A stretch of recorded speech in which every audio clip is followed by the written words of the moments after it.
Hello everyone, myself Sabha Shaukat, Pani Montessori Inter College, Lakperabad, Barabanki, and I'm here to explain you about the new lesson or new chapter which is improvement in food production, यानी कि खाद्य उत्पादन में सुधार.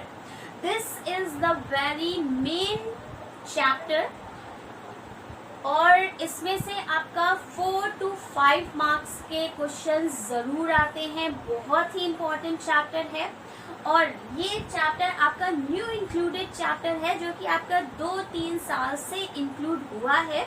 उससे पहले तक ये चैप्टर आपका नहीं था, लेकिन बहुत ही अच्छा और बहुत ही इंटरेस्टिंग टॉपिक है.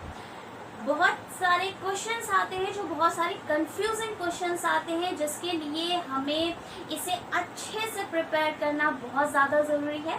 तो आज मैं आपको बताने जा रही हूँ इम्प्रूवमेंट इन फूड प्रोडक्शन, यानी कि खाद्य उत्पादन में सुधार. ठीक है. So first of all the question is why we should need the importance in food production. हमें खाद्य उत्पादन में सुधार की जरूरत क्यों है. ठीक है. So by the increase of population, जैसे जैसे पॉपुलेशन इंक्रीज करती है, the need of food also increases. उसी तरह से भोजन की आवश्यकताएं भी बढ़ती जाती हैं. So for to fulfil this the improvement of food production और the enhancement in food production is needed. इसके लिए, इस कमी को पूरा करने के लिए हमें खाद्य उत्पादन में सुधार की जरूरत है कि हम क्या क्या नई नई रणनीतियों को, क्या क्या नए मेथड्स को इंक्लूड कर सकते हैं, जिससे कि हमारे फूड प्रोडक्शन में इन्हांसमेंट हो जाए, बढ़ोतरी हो जाए और अच्छे से अच्छी क्वालिटी में और अच्छी क्वांटिटी में हम तक की फूड पहुंचता रहे. ठीक है. तो इसमें जो हम कई सारे टॉपिक्स कवर करेंगे, बहुत ही मैंने आपको फिर से बता रही हूँ कि बहुत ही अच्छा चैप्टर है, अच्छे मार्क्स लाता है, लेकिन थोड़ा सा कंफ्यूजिंग होगा. आपको बहुत ही ध्यान से, बहुत ही अटेंशन से इसमें पढ़ाई करनी होगी.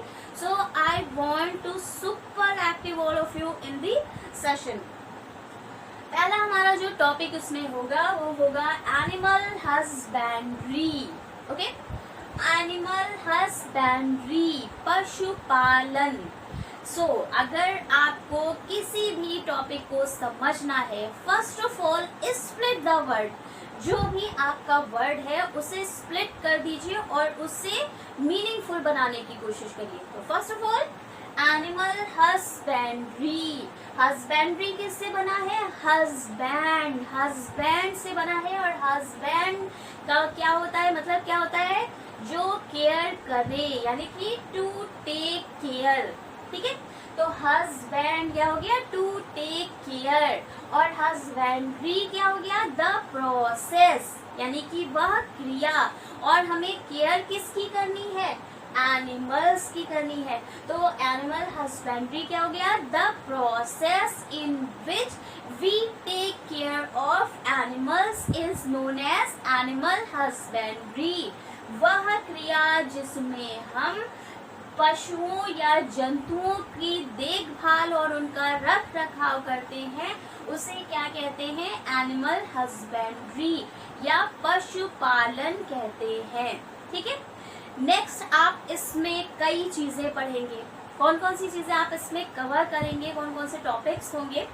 जिन टॉपिक्स में पहला है हमारा form and form management. Form और फॉर्म का रख रखाव, उनकी देखभाल. ठीक है. फॉर्म्स कौन कौन से होते हैं? जैसे कि डेयरी फार्म मैनेजमेंट, दुग्ध वाला जो होता है, दूध पालन जहाँ उत्पादन केंद्र होते हैं, dairy farm management. Poultry farming होती है जहाँ पर मुर्गियों का और जो पक्षी होते हैं उनका रख रखाव किया जाता है, बतख होती है. नेक्स्ट आप पढ़ेंगे इसमें एपीकल्चर, जिसमें आप मधुमक्खियों के बारे में, उनके रख रखाव के बारे में पढ़ेंगे. और उसके बाद आप इसी के में कई सारे पोल्ट्री फार्मिंग पढ़ेंगे, ठीक है, एपीकल्चर होगा और भी कई सारे हम लोग मैनेजमेंट पढ़ेंगे। तो जिसमें सबसे पहला जो हमारा आता है वो क्या आता है, डेयरी फार्म मैनेजमेंट।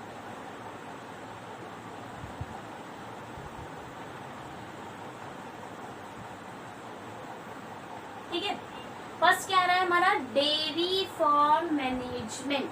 तो सबसे पहले मैं आपको एक चीज और क्लियर कर दूं कि जो फार्म एंड फार्म मैनेजमेंट है, तो आप फॉर्म तो समझ गए कि जहां पर हम लोग एनिमल हस्बेंड्री का काम कर रहे हैं, यानी कि पशुपालन का काम कर रहे हैं, उनके रख रखाव, उनकी देखभाल का काम करते हैं, वो स्पेस हमारा क्या होता है, फार्म कहलाता है। ठीक है, अब क्या है फार्म मैनेजमेंट। तो फार्म मैनेजमेंट के लिए हमें किन किन चीजों का ख्याल रखना होता है, वो कौन कौन सी चीजें हैं कि अगर हम फार्म मैनेजमेंट कर रहे हैं तो हम किसके लिए कर रहे हैं, एनिमल्स के लिए कर रहे हैं, है ना, पशुओं के लिए कर रहे हैं। तो हमें कौन कौन सी चीजों का ख्याल रखना होता है, कौन कौन सी चीजें होती हैं, जैसे सबसे पहले आपका होता है अकोमोडेट स्पेस। हम उन्हें क्या देते हैं, स्पेस, रहने के लिए आप कह सकते हैं प्रॉपर स्पेस। भाई एनिमल्स हैं, पशु हैं, उन्हें रहने के लिए आप एक अच्छा स्पेस देंगे, तो वो क्या आ गया हमारा, प्रॉपर स्पेस। नेक्स्ट है प्रॉपर फूड एंड वाटर। भाई एनिमल्स हैं, उन्हें आप अच्छे से अच्छा उनसे वापस लेना चाहते हो, एपीकल्चर है तो मधुमक्खियों से आप शहद लेना चाहते हो, ठीक है, पोल्ट्री फार्मिंग है तो उनसे आप मीट लेना चाहते हो या एग्स लेना चाहते हो, तो उसके लिए क्या है, हमें प्रॉपर उन्हें वाटर देना पड़ेगा, उन्हें खाने के लिए देना पड़ेगा।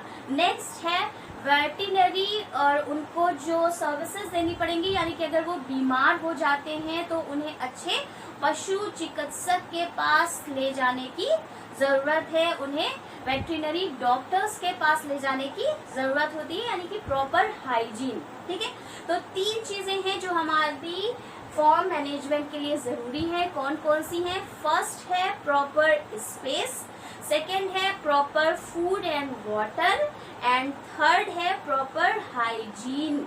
उन्हें अच्छे से देखभाल तब हो सकती है, तब हमारा उसे हम कहेंगे कि ये फार्म मैनेज है हमारी, राइट।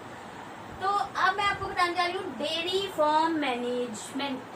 डेयरी फार्म मैनेजमेंट नाम से आप सुन सकते हैं, समझ सकते हैं कि डेयरी फार्म आ रहा है, यानी कि हम ऐसे फार्म का मैनेजमेंट करने जा रहे हैं जहां पर ऐसे एनिमल्स होंगे जिनसे हमें दूध मिलता हो। ठीक है, तो जिनसे हमें दूध मिलता हो तो ऐसे कौन कौन से होते हैं, काऊ, बफेलो। ठीक है, अब मैं आप लोगों से एक ना बहुत इम्पोर्टेंट सा क्वेश्चन पूछने जा रही हूँ, बहुत अच्छा क्वेश्चन है कि काऊ और बफेलो, इसमें से आपको बताना है कि जो काऊ है, काऊ का जो मिल्क होता है इसमें फैट ज्यादा होता है, या जो बफेलो का मिल्क होता है इसमें फैट ज्यादा होता है। 1 नंबर का क्वेश्चन है, बहुत इंपॉर्टेंट क्वेश्चन है, और इस क्वेश्चन से ही आपको बहुत सारे क्वेश्चंस मिल जाएंगे जो कि आपके बोर्ड एग्जाम्स में पूछे जाते हैं। ठीक है, तो क्या है काऊ और बफेलो।